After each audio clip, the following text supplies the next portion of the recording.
Olá, seja bem-vindo ao programa Expressão Livre. Hoje o nosso assunto de debate é muito delicado, mas de extrema importância. Nós iremos falar sobre a tragédia da Boate Kiss e a atual situação dos pais e das vítimas. Vamos apresentar então os entrevistados para vocês. Ao meu lado esquerdo está o advogado Cássio Arendt, ele que é mestre em Direito Ambiental.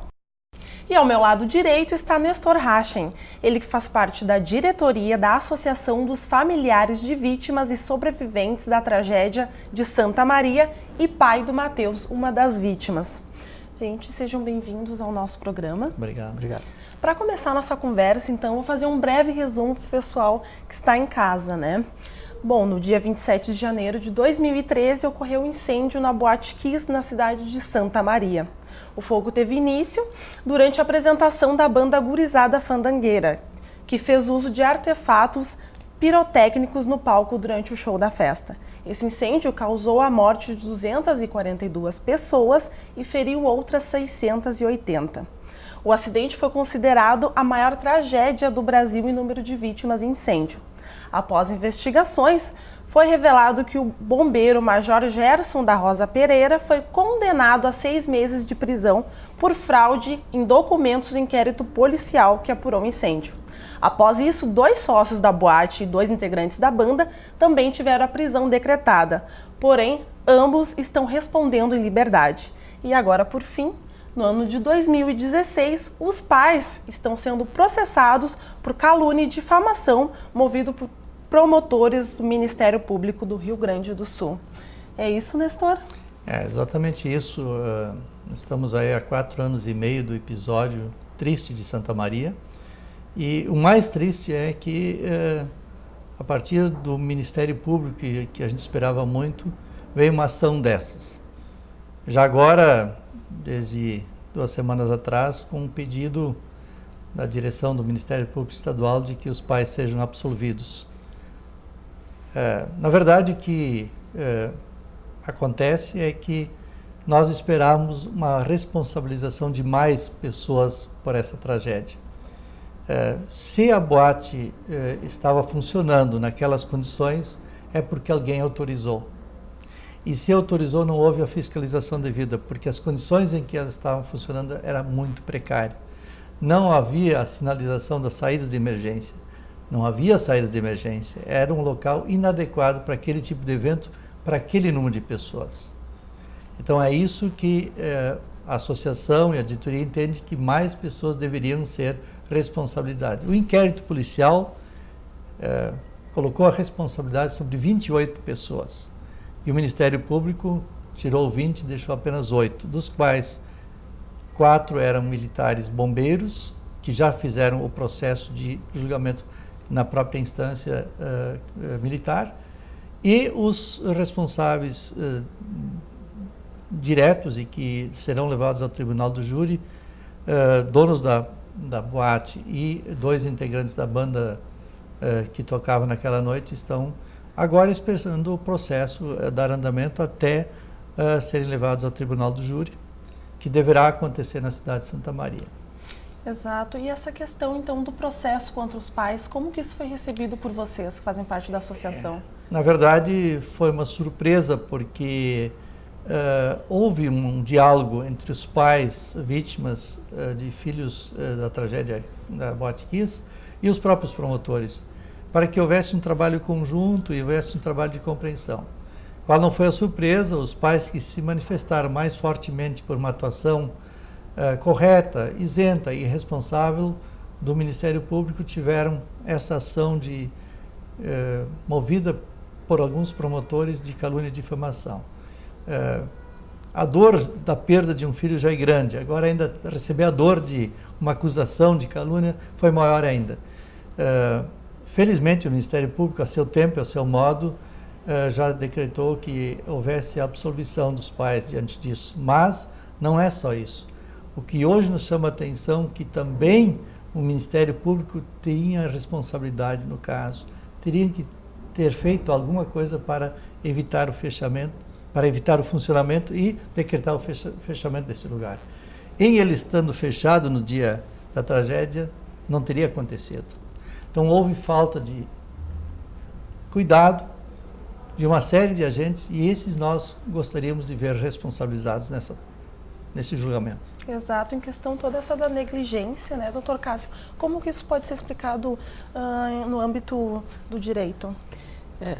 Dentro disso que o próprio professor Nestor também abordou, né, há toda uma responsabilidade dos órgãos governamentais, tanto quando qualquer empreendedor vai abrir o seu empreendimento, ele precisa ter uma série de licenças, né? Ou abrir um restaurante, eu preciso ter um alvará do município, eu preciso ter uma licença sanitária, até uma licença ambiental, né? Inclusive o alvará dos bombeiros, né? Então, essas licenças, esses alvarás que são necessários serem requeridos, eles não existem por mera burocracia, né? Por mera geração de papel. É justamente para se verificar se esse empreendimento tem todas as condições de estar aberto, né? E se a gente levar isso para o caso lá da Boate Kiss, né, o que precisaria? Né, se comprovar que ela tem todas as condições de oferecer segurança para aquelas pessoas que estão frequentando aquele local, né? E aí sim, né, os fatos dizem por si só, apontam que isso não foi de forma correta verificado, né? Então, daqui a pouco pode-se alegar, inclusive o órgão público alegar, olha, nós fizemos a verificação e no momento estava correto, mas eles colocaram pessoas acima do limite da sua capacidade. Bom, cabe também o quê? E é obrigação do poder público, o chamado poder de polícia, ele tem que ir lá e fiscalizar, verificar se esse empreendimento efetivamente está cumprindo com as normas, aquilo que a legislação estabelece. Essa é a obrigação do poder público. Se ele não faz isto, né, ele está o quê? Assumindo também uma responsabilidade. Sua responsabilidade, a gente vai dizer isso no direito, que é uma responsabilidade solidária, uma responsabilidade em conjunto. No momento que aconteceu alguma coisa por conta de uma negligência, uma omissão do poder público, ele também vai responder junto, né? Então, me parece que a argumentação da associação dos pais, né, é legítima nesse sentido, que eles querem ver quem são efetivamente todos os responsáveis dessa tragédia, né? A tragédia ela não tem uma causa só, ela tem uma série de circunstâncias que levaram a ocorrer essa tragédia. E começa com o funcionamento de uma boate, num local inadequado, né, de uma falta, muitas vezes até de um planejamento urbano da cidade, de permitir com que tenha uma boate num determinado local que tem muita área residencial, enfim, que vai estar em conflito com aqueles moradores que querem sossego, né? Parte para um segundo momento dizer, bom, se pode ser autorizado ali, se eventualmente a lei permite que seja realizada aquela casa noturna se instale ali, bom, eu tenho que ter mecanismos de segurança, inclusive de isolamento acústico, enfim, isso tem que ser verificado. Mas vamos fazer um isolamento acústico, tem que ser um produto que, se caso pegar fogo, não possa gerar uma fumaça tóxica ou gerar outros problemas. Tudo isso, né, cabe ao poder público fazer essa verificação, né, nas diversas circunstâncias que pode, né, desde do município, desde o alvará dos bombeiros, enfim, né. Então, tudo isso me parece que teve dificuldades de ser verificado, né, e que contribuiu enormemente para ter o desfecho na tragédia. Vários fatores contribuíram, muita negligência. Isso que nós estamos hoje falando, quer dizer, nós queremos evitar tragédias futuras. Nós já tivemos a dor da perda de nossos filhos, nós não queremos que aconteça com outras pessoas, porque há necessidade deste cuidado. Bom, desde o evento da tragédia aqui, nós já tivemos vários avanços em vários locais, melhorias, as próprias leis já foram adequadas, melhoradas no sentido de que essa prevenção aconteça, né?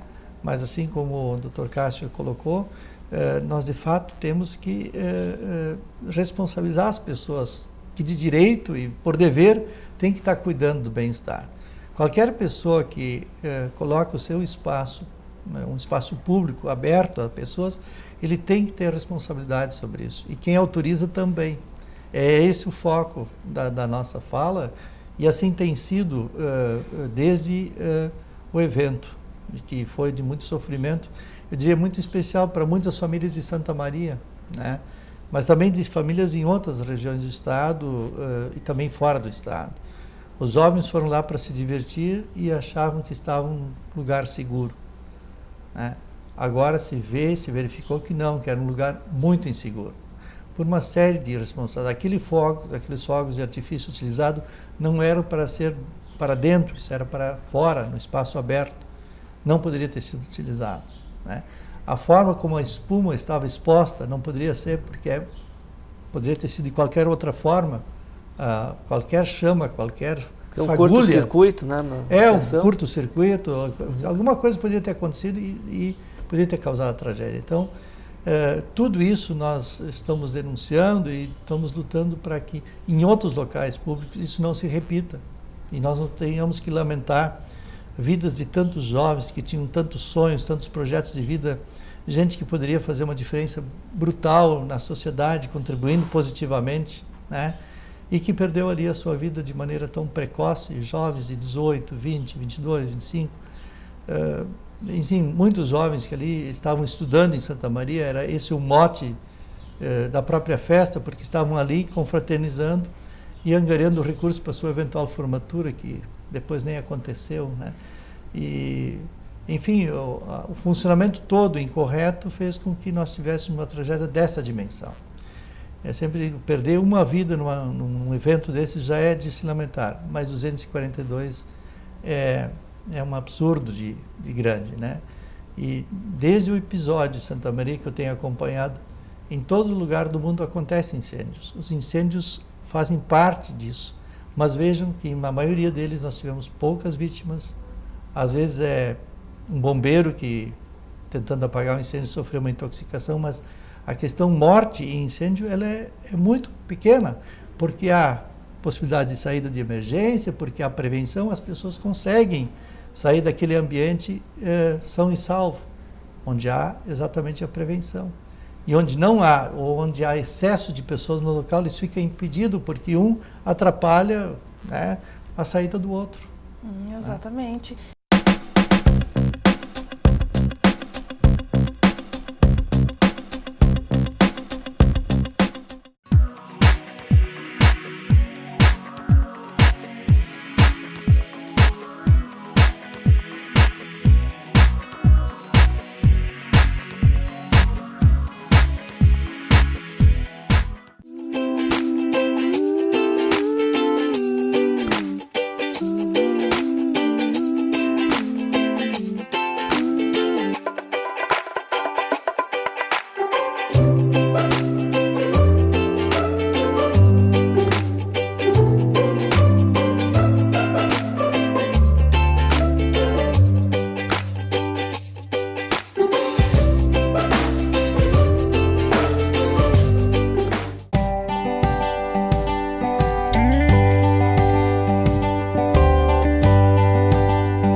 A dica St. Gallen de hoje é sobre uma alimentação saudável. Adote uma dieta rica em vegetais e frutas e pobre em bebidas com açúcar, carboidratos refinados e alimentos gordurosos. Coma proteína magra, peixe ou peito de frango e consuma carne vermelha com moderação.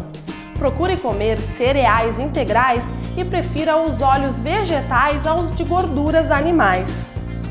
Instituto de Oncologia St. Gallen, Núcleo Mama. Mais que cuidar de pacientes, cuidamos de pessoas. Santa Cruz do Sul e Venâncio Aires. Diretor técnico Marcelo Luiz Dotto, CRM 21297.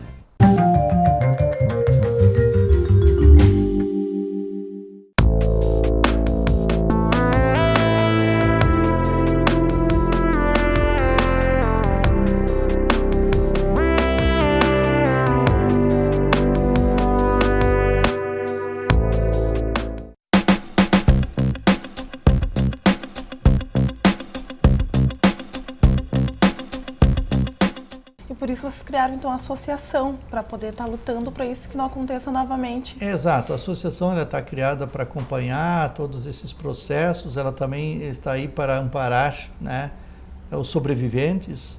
Muitos deles hoje estão precisando de medicamentos, de assistência, de fisioterapia, de apoio psicológico. A associação tem se colocado ao lado de todas as pessoas, também familiares que perderam seus entes queridos, também passaram por tratamento. Tivemos um apoio muito grande de profissionais da área de psicologia, psiquiatria, da área de enfermagem, de fisioterapia. Muitas pessoas colocaram seus serviços gratuitamente à disposição de pessoas que estavam precisando. Tudo isso a associação foi articulando para que, inclusive a busca, né, de remédios que são de uso contínuo dessas pessoas, para que tivessem essa assistência. É o mínimo que se espera agora, que o poder público não deixe essas pessoas ainda desamparadas. Então esse é o motivo da associação, de estar aí reunindo, e também para que se faça justiça no caso. Nós não queremos o mal de ninguém, mas nós precisamos que se faça justiça, porque isso é exemplar. A tragédia aconteceu, ela agora não dá para mais reverter, mas nós podemos, pela ação da justiça, demonstrar que existe a responsabilização das pessoas que abrem o seu lugar público e não fazem de maneira adequada. E as pessoas que autorizam esse funcionamento.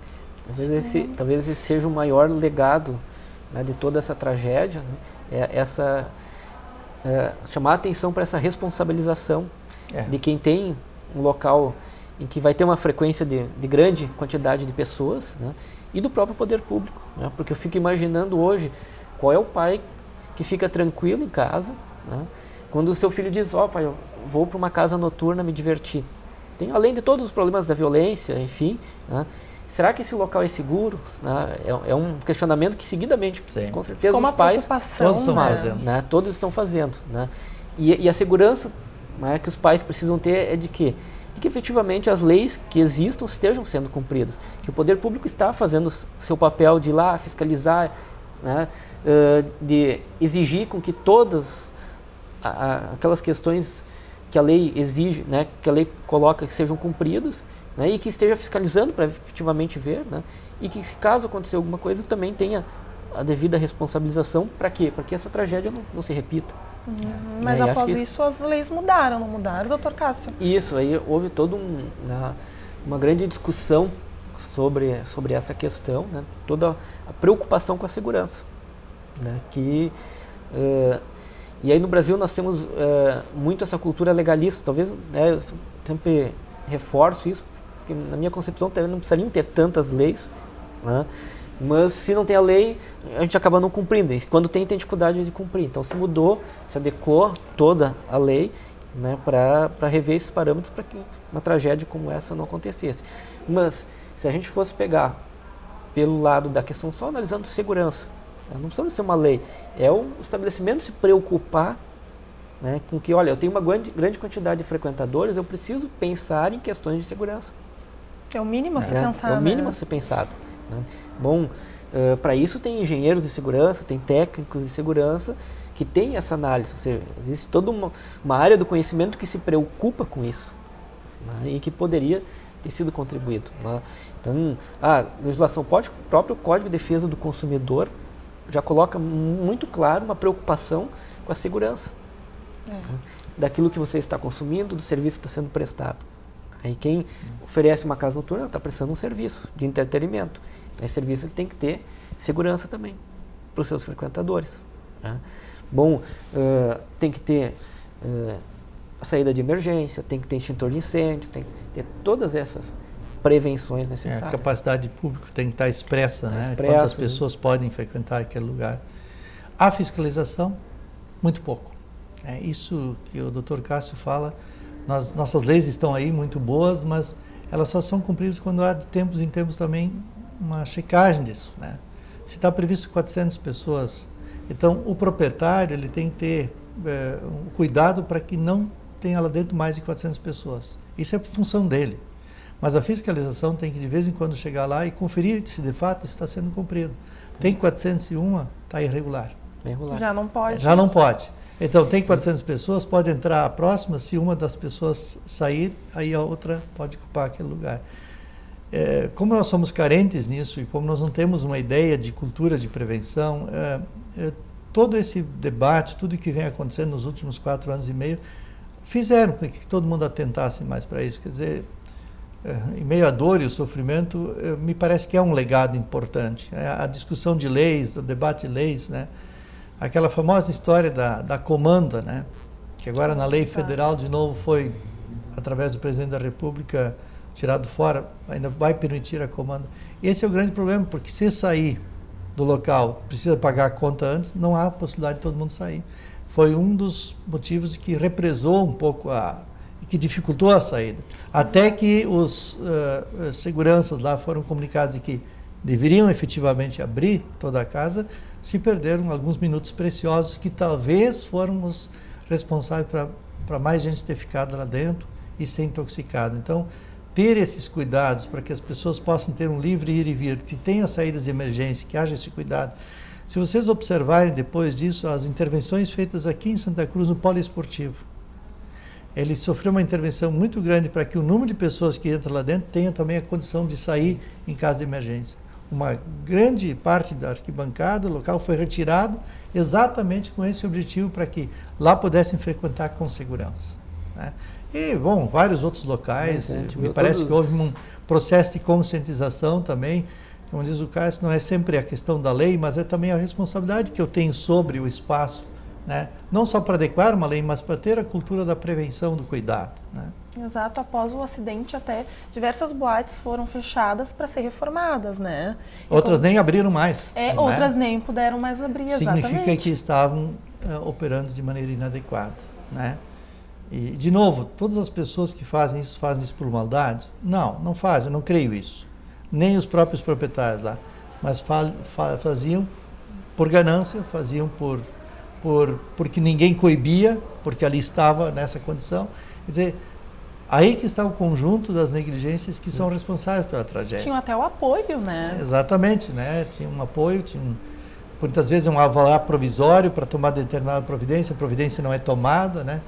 Quer dizer, se nós tivéssemos tido ali, pelo menos naquele local, 2 ou 3 saídas de emergência, né, sinalizadas e tudo, teríamos tido talvez nenhuma morte ou poucas que a gente tivesse que estar lamentando. O cenário teria sido outro, né? É.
A dica da Companhia do Sono de hoje é o travesseiro Big Hug, que além de manter o corpo na posição ortopédica ideal, é um acessório indispensável para as gestantes.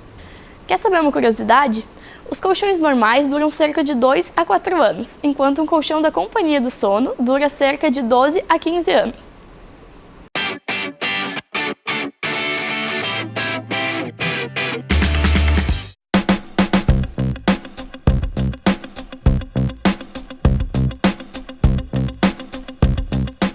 Em questão das saídas de emergência, o senhor comentou a comanda também, né? Foi uma coisa que mudou completamente, foi muito comentado, né, doutor Cássio, em relação a isso. Isso também está mudando, mudou? Hoje o próprio professor Nestor comentou, né, voltou a possibilidade da utilização da comanda, né, mas é aquilo, me parece que o estabelecimento tem outras maneiras, né, de de cobrar isto através dos cartões com recarga, enfim, meios eletrônicos para isso, né? Então, muitos locais que se frequenta, eles já, na entrada, eles já pegam um nome, telefone, enfim, uma forma de identificação que, caso o consumidor saia sem pagar, eles têm como conseguir ir atrás e cobrar isto, né? Para quê? Para que justamente, né, não gere esse aglomerado de pessoas. Vamos pensar o seguinte, no momento de incêndio, de pânico, as pessoas não vão sair ordenadamente do local, né? Há uma... Vai gerar um pânico, desespero, né, generalizado. Então, eu tenho que ter mecanismos de poder evacuar aquele local de forma muito rápida. Né? E isso tem que ser pensado. Né? Isso já tem que ter sido pensado lá na concepção do prédio. Né? E ter essa consciência. Olha, tem prédios que não vai dar para ter determinados tipos de empreendimentos. Porque sua estrutura física não comporta, tem que procurar um outro lugar. Ah, mas comercialmente não é tão viável, porque a localização, bom... Mas não dá para também oferecer um local que gere risco para as pessoas. Né? E acho que isso também, né, tem que ser pensado.